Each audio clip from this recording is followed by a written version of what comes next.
So you get a chance to, I mean, with the sort of sit-down dinner meetings and business meetings, are they always at the same venue, or does it vary? You get to see a few different places around the local area. That's the beauty of it for me, is that you get to try out all these different places, and some of these places that you might uncover, and then all of a sudden you think, oh, that's a nice place.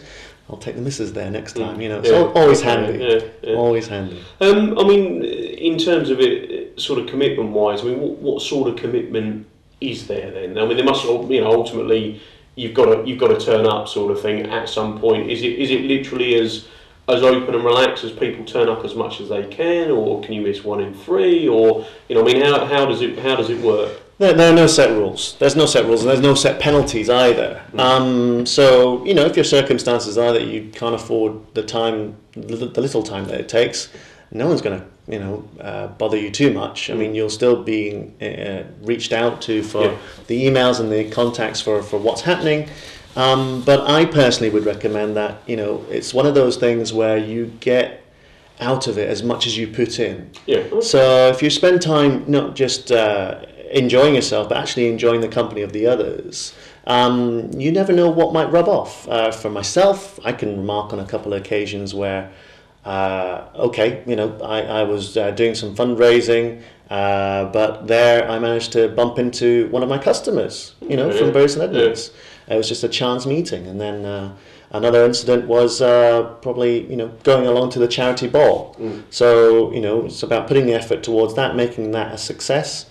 And lo and behold, some of the guests from one of the other table members was one of my key customers. So actually did you organise this ball, or was it one that Round Table kind of turned up en masse to? Was it? Oh no, this was an event that Round Table organised and put on. It was actually at Ipswich Town Football Club. Okay, right. It's just one of the variety of things that we end up getting involved in, or actually hosting.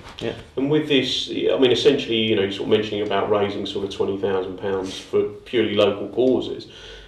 Which types of sort of charities, or organisations have benefited from that? I mean, I know of a couple from other people that I've talked to. I mean, East Anglian Children's Hospital is a big one in our area, but we've also got the Thomas Wolsey School. We've got the Dame Vera Lynn Trust, which is for cerebral palsy children. They need a bit of help from us, but it doesn't have to be big name charities like that either. I know some of the smaller ones that you've helped out, like Survivors in Transition and stuff like that, and I know in the past there's been a bit of big tie-in on the larger ones with like Each and Thomas Wolsey and stuff. Someone I do know was saying that there was a child with quite severe back trouble. She was recovering from an operation, and Round Table had basically largely helped out with funding of a bed for her recovery and a few other things as well. And from what I understand with Round Table, where they've been quite fortunate is at the end of a lot of these fundraising things where charities that kind of need that last little push to get them over the milestone, Round Table have been able to step in with the last sort of sums quite often to see a project reach completion. Yeah, I mean, it's really, I suppose, fulfilling, to sort of know that your efforts, the little effort that you need to put in, results into making such a big difference to some people. I mean, it was only last year when we actually bought 15 beds for people who didn't actually have beds to sleep on. So that is very compassionate, and you get a big kick out. It must be quite a humbling thing to know that you've had a laugh with a group of people of similar age, got kids and stuff, probably similar types of people to yourself, and along the way you've made you've made this money that's turned into such big life-changing things for people locally as well, which I think is a big thing. I think it's an important thing. I mean, the fact that it's local is neither here nor there to some people, but actually, I get a sense of I'm doing my bit for putting something back into the community. And having a laugh while you're doing it as well. So having a great time at the same time. And fencing and stuff like that, while sort of helping out must be a very nice thing. I mean, commercially, sort of, people that may run their, a lot of people that view the show, people in business run their own company and stuff like that. I mean, have you benefited commercially from it, or is it a case that other people within the group, do, and it's that's not a main motivator for you joining it? I mean, it wasn't a key motivator for me joining, but I suppose indirectly, you just don't know what might come of it. Networking is an important thing to doing business. Developing relationships and developing a bit of trust. And the fact that you're out there, not necessarily promoting yourself, but explaining to people, what is it you're doing and what the current climate's like. It's a great opportunity for you to I suppose voice and slightly advertise what it is that you do in your profession. For me personally, I've not picked up new customers or anything like that for my business. It's quite niche though, isn't it? So it's it's a big German software company, so it's not an everyday kind of thing, but out of it I've recognise that there's been mutual customers where some of the other tablers are actually working with the same customer.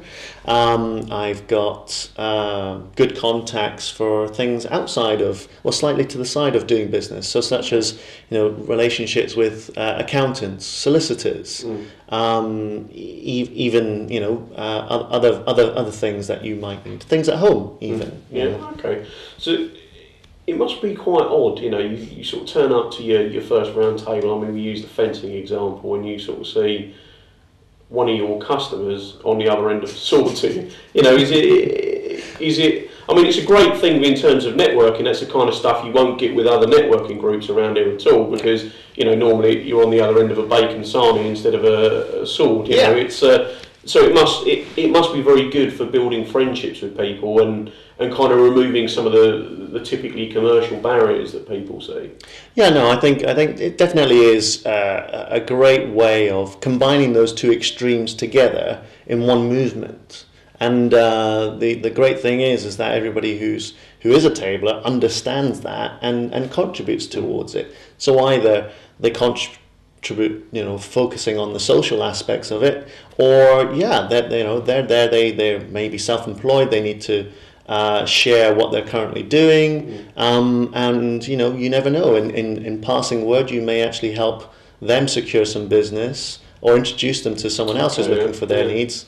And guess what? You become a trusted advisor to that person. As much the old adage in business, not what you know, who you know, sort of thing. Definitely.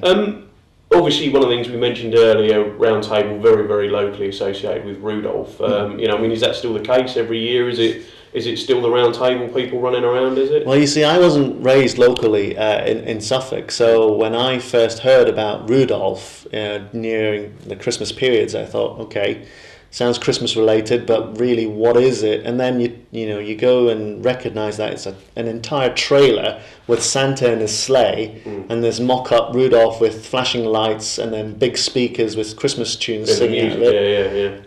It's a sight to see, and I can understand why it's such a big draw for all the people inside Ipswich to come out their streets, come out in the street in the dark evenings and see Santa go by.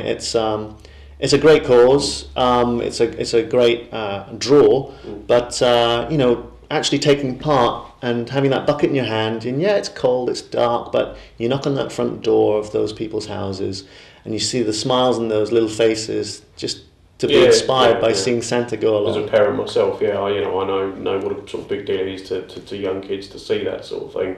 And I suppose in a way it kind of signifies that Christmas is almost there as well. It does. It's that sort of precursor to it, really. There's a lot of effort going on in the background to get organised and getting those kinds of people out in the streets to help, help out with this the Rudolph run.